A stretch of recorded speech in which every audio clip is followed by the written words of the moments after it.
Hello friends, मैं आपकी adviser दीदी।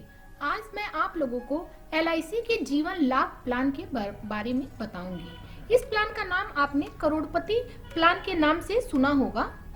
इस प्लान का हमारे जीवन में क्या इम्पोर्टेंट हो सकता है, इसके बारे में मैं आपको बताऊंगी। सबसे पहले मैं आपको इस प्लान के फीचर्स के बारे में बताती हूँ कि इस प्लान के क्या क्या फीचर्स हैं। इसमें एज एंट्री, आपका मिनिमम एज एंट्री 8 साल है और मैक्सिमम इसमें 59 साल है। पॉलिसी टर्म जान लेते हैं। इसमें पॉलिसी टर्म आपका 3 तरह के इसमें टर्म दिए गए हैं। पहला आपका है 25-16, मतलब कि इसमें आपको प्रीमियम जो पे करना है वो 16 साल पे करना है और आपकी 25वें साल मेच्योरिटी जो होती है वो आपका 25वें साल में मेच्योरिटी हो जाती है। दूसरा इसका क्या है? दूसरा इसका है 21-15, यानी कि आपको इसमें प्रीमियम पे करना है 15 साल और आपको मेच्योरिटी जो होगी इसमें 21वें साल आपकी मेच्योरिटी हो जाती है। तीसरा इसका क्या है? तीसरा है आपका 16-10 है, यानी कि आपको 10 साल प्रीमियम पे करना है और 6 साल इसको छोड़ देना है, मतलब मेच्योरिटी आपकी 16वें साल हो जाती है। देन इसका जीवन लाभ का 3 टर्म हुआ आपका 25-16, 21-15 और 16-10। अब इसमें ही मेच्योरिटी एज ऑफ मैक्सिमम क्या है इसकी बात करते हैं, तो ये आपका 75 साल है। अब इसको समझने की कोशिश करते हैं। मान लीजिए किसी की एज 59 साल की है, ठीक, और हमें ये प्लान उसको देना है, तब आप इस कंडीशन में क्या कर सकते हैं? हमें उसको क्या करना होगा? 16 साल का प्लान आप इसमें उसको दे सकते हैं, क्योंकि मान लीजिए कि 59 में अगर आप 16 ऐड करते हैं तो आपका एज क्या हो जाएगा? 75 होता है। और इस प्लान में मेच्योरिटी की एज भी आपकी कितनी है? 75 है। मतलब 75 से अगर किसी की एज 76 भी हो जाती है तो भी आप उसको ये प्लान नहीं दे सकते हैं। इसलिए हम उसको क्या कर सकते हैं?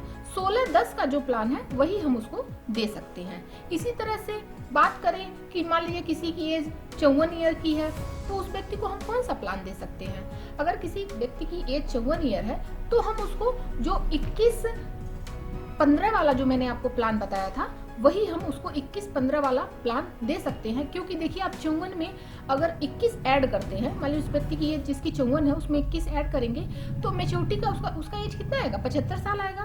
तो ये प्लान हम उसको दे सकते हैं। इस बात का आपको विशेष ध्यान देना है। इसी तरह से हम बात करें कि अगर 25-16 प्लान की, जिसे हम करोड़पति प्लान के नाम से भी जानते हैं, तो जब 25-16 वाला प्लान आप किसी को देना चाहते हैं तो आपके क्लाइंट की एज 50 साल होनी चाहिए। इसमें उसको 16 साल पैसा जमा करना होगा और 9 साल उसको छोड़ देना होगा, यानी कि 25वें साल में उसकी मेच्योरिटी हो जाती है। इसके भी हम फीचर देख लेते हैं। सम एश्योर्ड, मान लीजिए जैसे कि इसमें मिनिमम सम एश्योर्ड अगर 2 लाख है और मैं इसकी मैक्सिमम सम एश्योर्ड की तो कोई लिमिट ही नहीं है। आप अपने हिसाब से 10 लाख 15 लाख जितने चाहे उतने का आप ले सकते हैं। मान लीजिए कि कोई कहता है कि मुझे 1 करोड़ की पॉलिसी लेनी है, तो हम सबसे पहले उसका मेडिकल टेस्ट कराते हैं और अगर वह इस टेस्ट में पास हो जाता है तभी हम उसे ये प्लान दे सकते हैं। जीवन लाभ के मोड दे सकते हैं कि क्या क्या इसके मोड है। तो इस पॉलिसी के 4 मोड है: ईयरली, हाफ ईयरली, क्वार्टरली और मंथली। मतलब इस चारों मोड में से आप कोई भी अपने सुविधा अनुसार ऑप्शन चूज कर सकते हैं। आप जिस अनुसार चाहे, मंथली चाहे तो मंथली पेमेंट कर सकते हैं, मतलब ईयरली चाहे तो ईयरली आप पेमेंट कर सकते हैं। अगर आप ये पॉलिसी मान लीजिए लेते हैं ईयरली, अगर आप ये पॉलिसी लेते हैं तो इसमें क्या होता है? आपको 2% का रिबेट मिल जाता है। हाफ ईयरली अगर ये आप पॉलिसी लेते हैं तो 1% का आपको रिबेट मिल जाता है। वहीं आपको तिमाही और मंथली में कोई भी रिबेट नहीं मिलता है। इस पॉलिसी में आपके राइडर अवेलेबल है। अगर आप चाहें तो राइडर अपने पॉलिसी में ऐड करवा सकते हैं। एक तो एक्सीडेंटल राइडर है, वो आप ऐड करवा सकते हैं, और दूसरा है टर्म इंश्योरेंस राइडर। मतलब इन दोनों में से आप कोई भी राइडर अपने चाहे तो दोनों भी ऐड करा सकते हैं और चाहे तो एक ऐड करा सकते हैं, वो आपके ऊपर डिपेंड करता है। पॉलिसी का ग्रेस पीरियड जान लेते हैं। अगर आपकी पॉलिसी ईयरली और अगर हाफ ईयरली पॉलिसी है तो आपको ग्रेस पीरियड यानी कि 30 दिन का टाइम मिलता है। 30 दिन के अंदर अगर आप अपनी पॉलिसी का पैसा जमा कर देते हैं तो आपको वहाँ पे एक्स्ट्रा चार्ज नहीं लगते हैं, अदरवाइज आपको एक्स्ट्रा चार्ज देना पड़ता है। और अगर आपने पॉलिसी तिमाही और मंथली के लिए रखी है तो वहाँ पे आपका ग्रेस पीरियड 15 दिन का होता है, मतलब 15 दिन का टाइम रहता है आपके पास, नहीं तो आपको फिर एक्स्ट्रा चार्ज देने पड़ते हैं। अब एक एग्जाम्पल से हम समझ लेते हैं कि इस प्लान को लेने से कैसे कोई व्यक्ति करोड़पति बन सकता है। मान लीजिए कि किसी व्यक्ति की एज 30 साल है और वह यह प्लान लेना चाहता है, तो अगर वह मान लीजिए पर डे अगर 500 रुपये, ऐसे मैं आपको बता रही हूँ, जैसे मान लीजिए पर डे कोई 500 रुपये जमा करता है और 30 दिन ये जमा करेगा तो उसका 15,000 रुपया मंथली का हो जाता है। और आप साल का देख सकते हैं कि साल का मतलब कि 15,000 गुणे 12 अगर आप कर देते हैं तो 1,80,000 रुपया आपका ये साल का प्रीमियम हो जाता है। तो सबसे पहले आप क्या होगा, आपको 80C के अंतर्गत आपको टैक्स में रिबेट भी मिल जाता है। तो इसका एक अच्छे से समझ लेते हैं। मान लीजिए एज 30 साल है, पॉलिसी टर्म इसका क्या होगा 25 से 16 साल, इसका तीसरा टर्म से ही आप करोड़पति बन सकते हैं, 25 से 16। अदरवाइज और बाकी में आपको प्रीमियम बहुत ज्यादा लगेगा, लेकिन इस 25-16 को लेने से आपको प्रीमियम भी कम देना पड़ेगा और आप करोड़पति भी 25 साल में बन जाएंगे। तो आगे समझते हैं कैसे आप बन जाएंगे। सम एश्योर्ड इसमें आपका 39 लाख का रहेगा।